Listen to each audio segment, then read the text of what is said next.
What a fun Dallas Christmas weekend that was. Mike Fisher reporting from the studio here in downtown Dallas of 105.3 The Fan, the Cowboy station, where you will have me co-hosting with Sean Sharif. It's his show. I'm just hanging out.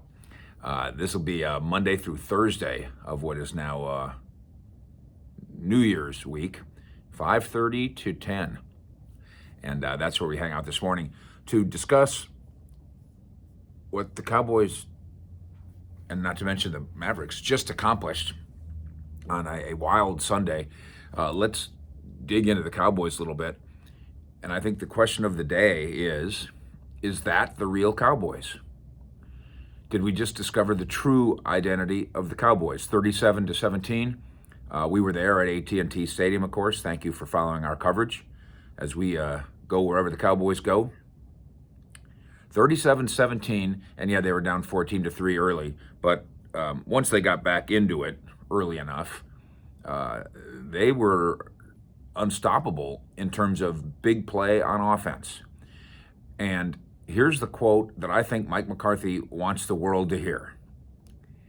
We look totally different today than we did 2 months ago. That's the part that he wants you to hear. That's his defense of his coaching staff, for one thing. Mike Nolan. We look totally different than we did a month ago, 2 months ago. And he said, so that's a real credit to our football players. It is a real credit to the football players. It's also a credit to the coaches. And I think Coach wants you to know that. I think he wants Jerry and Steven to know that too. We're a different team than they were 2 months ago. We are a different team than when people were saying we're playing uninspired. Our own players were saying it. When people were saying our defensive coordinator is a numbskull. Of course, Cowboys' own players were saying things like that. We're a different team than they were 2 months ago. So what is true? Are they truly a team that came back from an early deficit and then outscored Philthy 27-3 for the remainder of the contest? Are they truly a team that can ask quarterback caddy Andy Dalton to be Dak, to produce Dak-esque numbers, minus the mobility, as he did in this one, 22 of 33 for 377 yards and 3 touchdowns. 377 yards. That's what they asked Dak to do. Are they truly a team with a defense capable of containing Jalen Hurts as they did, forced into 3 turnovers, couldn't get the Eagles on the scoreboard in the second half? Are they truly a team with a pick-your-poison receiving core where Michael Gallup's going to give you 6 for 121 and 2 touchdowns, and Amari's going to pitch in 121 yards, 4 catches, and CeeDee Lamb's going to grab 3 for 65 yards and a touchdown and then run for another? And maybe most of all, truly, are the Dallas Cowboys going into Week 17 at the Giants, beat the Giants, and watch Philthy beat Washington, 2 viable concepts, and your Dallas Cowboys win the NFC East and they go to the playoffs and they host a home playoff game at AT&T? And maybe most of all, are they truly a team that can rely on Zeke to bell cow their way to success? Here's the quote from Zeke. I felt healthy. I felt like myself. Ezekiel Elliott, 17 rushes, 105 yards, 4 catches, 34. Got some help from Tony Pollard as well. Is that who the Cowboys truly are? Now, we won't know for at least 1 week. 1 more week. Go to New York and beat a team that's as good as you, because these teams are all on the same level. Philadelphia beat Dallas handily, as McCarthy would say. Yeah, but that was 2 months ago. The Giants lost to Dallas earlier in the year. That was a different Cowboy team too at the moment. The Giants swept Washington, and Washington swept the Cowboys. So, body of work, these four teams are on the same level. But for 1 week, the Cowboys need to elevate, one more week, need to elevate to a level above the NFC East foe, just as they did Sunday. Now they got to do it again Sunday in Jersey. And then we'll get to see who the 2020 Dallas Cowboys truly are. They will take this suddenly hustling defense and a suddenly explosive offense, 513 total yards, to New York. We're at 6-9. They overcome the Giants, and then the Washington football team loses to this same Philly bunch, and you're in.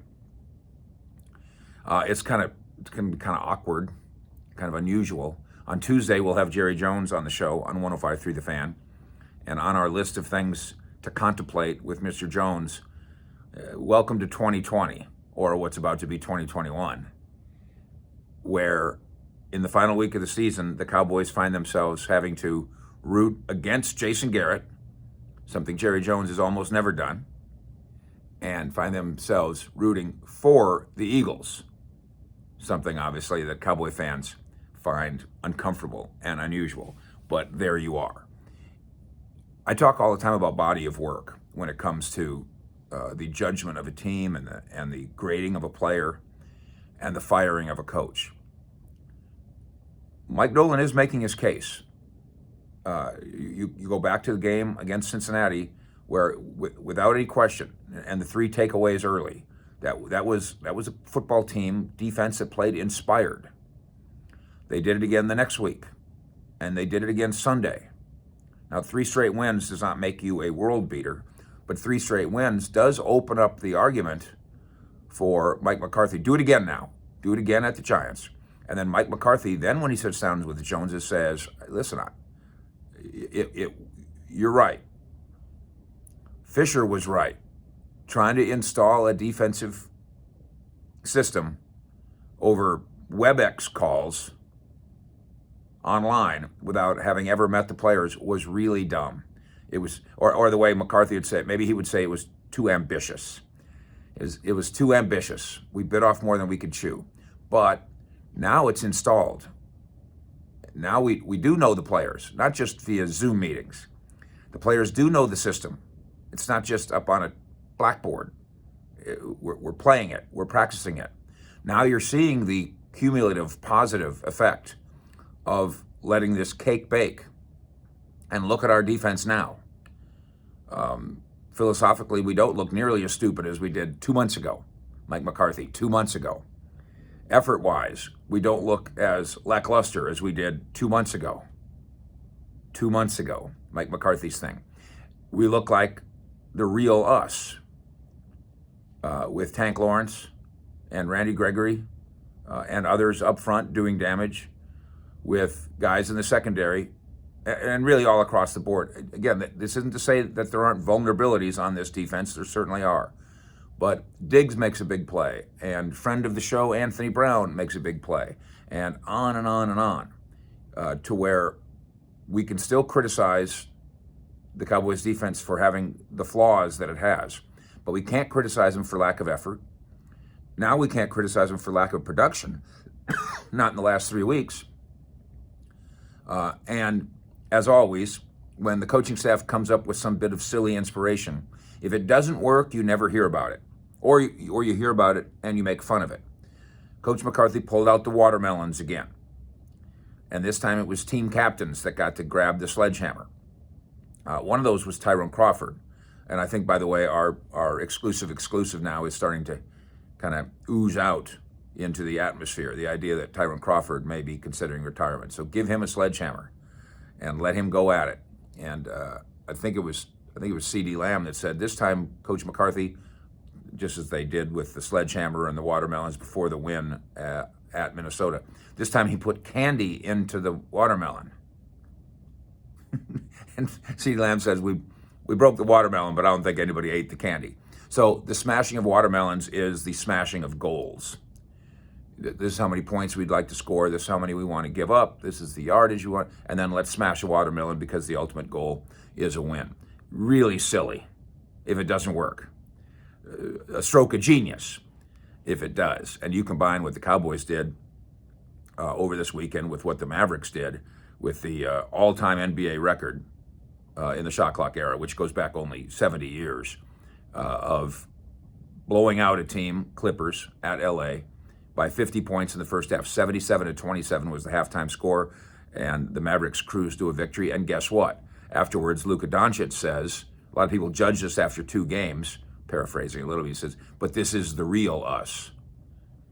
So some parallels there. The Cowboys, Zeke and McCarthy saying, this is the real Cowboys. Luka saying, this is the real Mavericks.